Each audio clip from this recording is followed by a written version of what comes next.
दादा, अरे 7 दिवसावर आले लग्न, सगळी तयारी झाली, पण फर्निचरचं काय? गृहवस्तू भांडार 10 ठिकाणी फिरण्यापेक्षा आपल्याला हव्या असलेल्या वस्तूंच्या हजारो व्हरायटीज एकाच ठिकाणी पाहायला मिळतात, फक्त गृहवस्तू भांडार मध्ये. अहिल्यानगर शहरामध्ये पत्रकारांच्या सुरक्षेचा प्रश्न पुन्हा एकदा ऐरणीवर आलाय. एका प्रादेशिक वृत्तवाहिनीचे पत्रकार सुशील थोरात आणि त्यांचा मुलगा सार्थक यांच्यावर नगर शहरातील पाईपलाईन रोडवरील HDFC बँकेसमोर कारला धक्का लागल्याच्या किरकोळ कारणावरून 10 ते 15 जणांनी हल्ला केलाय. मात्र यामागे थोरात यांनी केलेल्या कथित अवैध व्यवसायांच्या वृत्तांकनाचा संबंध असल्याचा संशयही व्यक्त केला जातोय. हल्लेखोरांवर कठोर कारवाई करावी, त्यांची गुन्हेगारी पार्श्वभूमी तपासावी आणि कायदेशीर निकष पूर्ण होत असल्यास संघटित गुन्हेगारीच्या कलमांतर्गत कारवाई करावी, अशी मागणी पत्रकारांनी अपर पोलीस अधीक्षक वैभव कलुबर्मे यांच्याकडे केली आहे. अहिल्यानगरचे ज्येष्ठ पत्रकार सुशील थोरात यांच्यावरती जो काय काल हल्ला केलेला आहे त्याचा प्रथमतः निषेध करतो. अशा प्रकारे सुशील थोरात यांनी यापूर्वी बिंगोच्या विरोधामध्ये काही बातम्या केल्या होत्या, त्याची मालिका केली होती. त्या अनुषंगाने राग धरून काल जेव्हा त्या मुलासोबत ते बाहेर गेले असता त्यांच्यावर अचानक हल्ला केलेला आहे. त्यामुळे ते जखमी आलेले आहेत. त्यांच्यावरती खासगी रुग्णालयात उपचार सुरू आहेत. त्याचं निवेदन देण्यासाठी आम्ही पोलिसांकडे आलो होतो. त्या आरोपींची पार्श्वभूमी पाहता ते सराईत गुन्हेगार आहे असं समजलेलं आहे. आपण पोलिसांना हीच विनंती केलेली आहे की यांच्यावरती जे काय सुशील थोरात यांचे FIR घेऊन त्याचे जबाब घेऊन त्यांच्यावरती मोकांतर कारवाई करावी. कारण तशी परिस्थिती आहे नगर जिल्ह्यामध्ये. कारण ज्या प्रकारे हल्ले होत आहेत, ज्येष्ठ पत्रकार आहेत, अशा लोकांचा हल्ले होत राहिले तर येणाऱ्या काळामध्ये इतर लोक जे आहेत पत्रकार त्यांच्यावर हल्ला होण्याची शक्यता नाकारता येत नाही. त्यामुळे वेळेच पोलिसांनी कारवाई करावी आणि जे काही सराईत गुन्हेगार आहे त्यांच्यावर मोका अंतर्गत सुद्धा प्रस्ताव पाठवा आणि त्याचा प्रेस क्लब म्हणून आम्ही सर्व पाठपुरावा करू.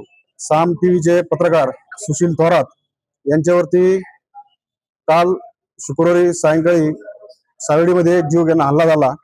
त्या हल्ल्याची पार्श्वभूमी ही हल्ला करणारे गुन्हेगार आहेत आणि त्या गुन्हेगारांची पार्श्वभूमी अवैध धंद्याची आहे. त्या अवैध धंद्याची बातमी सुशील थोरात यांनी एकदा पाठीमागे प्रसिद्ध केली होती आणि त्याचा राग ह्या हल्लेखोरांच्या मनामध्ये होता. तेव्हापासून ते सुशील थोरात आपल्याला कुठं सापडतात हे शोधत होते आणि कारला छोटासा डॅश लागला हे कारण त्यांनी शोधलं आणि त्याच कारणातून सुशील थोरात यांच्यावरती जीवघेणा हल्ला केला. मध्यस्थी जर सोडासोडी करायला आले नसते तर कदाचित सुशील थोरातचा जीवही गेला असता. मात्र सुदैवानं सुशील थोरात या हल्ल्यातून बचावलेत. आम्ही अहिल्यानगर जिल्हा पत्रकार संघ, अहिल्यानगर शहर पत्रकार संघ आणि सर्वच पत्रकार संघटनांचे सदस्य आता SP साहेबांना भेटलो, त्यांना निवेदन दिलं. या हल्लेखोरांची पार्श्वभूमी तपासावी, त्यांच्यावरती अनेक गुन्हे दाखल आहेत यापूर्वी, या गुन्हेगारावरती मोकोकाची कारवाई करावी आणि पत्रकार संरक्षण अधिनियमांतर्गत कारवाई करावी अशी मागणी आम्ही त्यांच्याकडे केलेली आहे.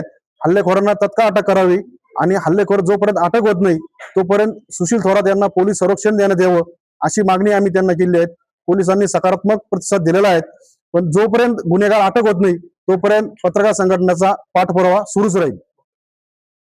आरोपींना तात्काळ अटक करावी, सुशील थोरात यांना पोलीस संरक्षण मिळावं अशी ही मागणी करण्यात आली आहे. तर या प्रकरणी तोपखाना पोलिसांमध्ये गुन्हा दाखल करण्याचं काम सुरू होतं. Shubham Pachrane, C news Marathi, Ahilyanagar. आपल्या डोळ्यांची काळजी घेणारं पोखरकर नेत्रालय आता नवीन ठिकाणी सुसज्ज आणि अद्ययावत स्कायलाइट मल्टी स्पेशालिटी हॉस्पिटलमध्ये.